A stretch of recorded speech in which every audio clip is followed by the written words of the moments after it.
You know how much I like Mother 3? Well, I'm going to talk about it again. So, what's there left to talk about that hasn't been talked about? Well, not much, but today I'm going to talk about a part of the game that most people just seem to just gloss over. That part of the game is a scene where a leader describes the entire history of the Nowhere Islands to Lucas and the party. This scene is seen as one of the worst scenes in the game by many. It's a long exposition dump, but I think from a narrative perspective, it's an actual masterpiece. So here's a defense of Leader's Gymnopedie. Allow me to set the stage, and that stage is Tasmilly Village. From the beginning of the game, this rustic village has been the setting, which is weird for the third game in this series, because the first two Mother games set up this pretty strong satire of American society and culture.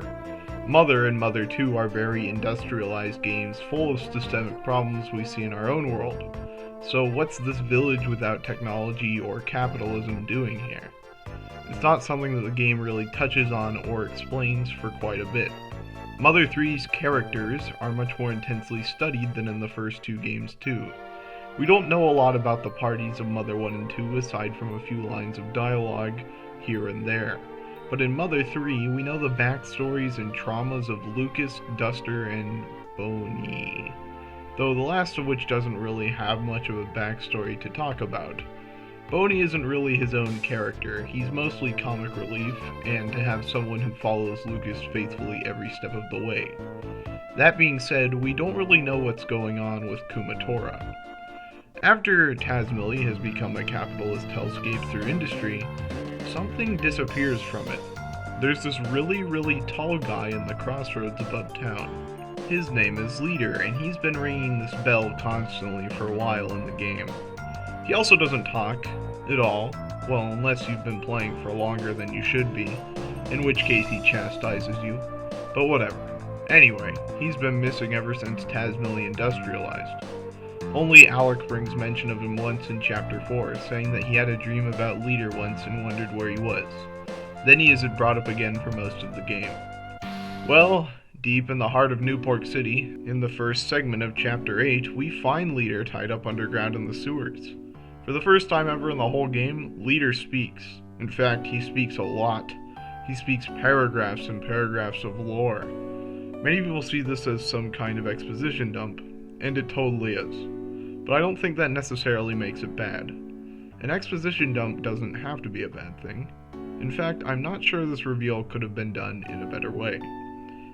You see, Mother 3 plays at an interesting part of world building. No world you ever create will have as much lore as our own world, and if you think too much about world building, this can be a fun thing to nitpick. Ultimately, it doesn't matter, but there's never going to be millions of years of detailed and rich history in any given setting.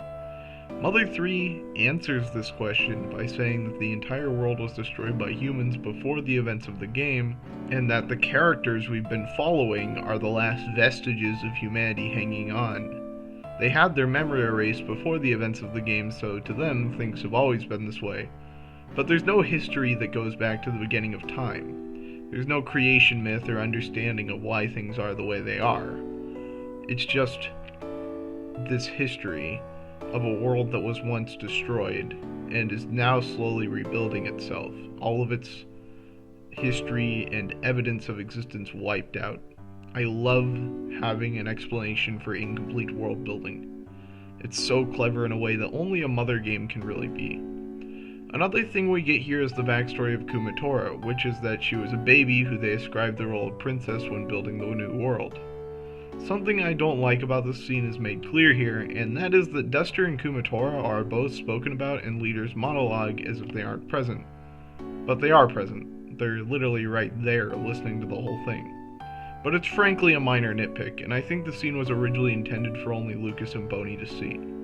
Kumatora's backstory, while interesting, is sadly not focused on for very long, but that doesn't matter that much to me.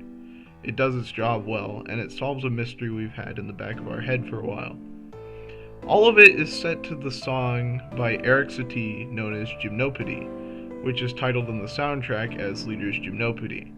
This is one of my favorite tracks in the game, and that's just because it's literally just Eric Satie's Gymnopedie, which is a very fitting track for this scene. As Leader drones on, you hear this depressing track play over everything. It's so crushing and powerful and very, very Mother 3, a game that references Tchaikovsky and the fucking Batman theme song in its original compositions. The composer of the game, Hirokazu Tanaka, knew his musical motifs and references. Also, the entire speech is recorded on a stink bug, which are apparently known for their great memory. So even this monologue about the past apocalypse and the impending one, there's a small shining light of comedy, which is just the Mother standard and a staple of Shikasato Itoi's writing. Leader's Gymnopedie is one of my favorite scenes in the story of Mother 3. It's not my favorite, I've already talked at length about that one, but it's certainly up there. Without it, and so many other scenes, I wouldn't love Mother 3 so damn much. There's a lot of cleverness and a lot of depth to this one simple twist. It changes everything you understand about Mother 3 going forward. Not only is capitalism destroying the world in the game, it already had at some time before. And in a game that is pretty much just about anti-capitalism, I think that's one of the strongest reinforcements of its messaging it can give off while still being an interesting payoff to questions the player might have had. This is Arcagent Everlasting, the person who's obsessed with 3 moms for some reason, signing off. Thank you for watching.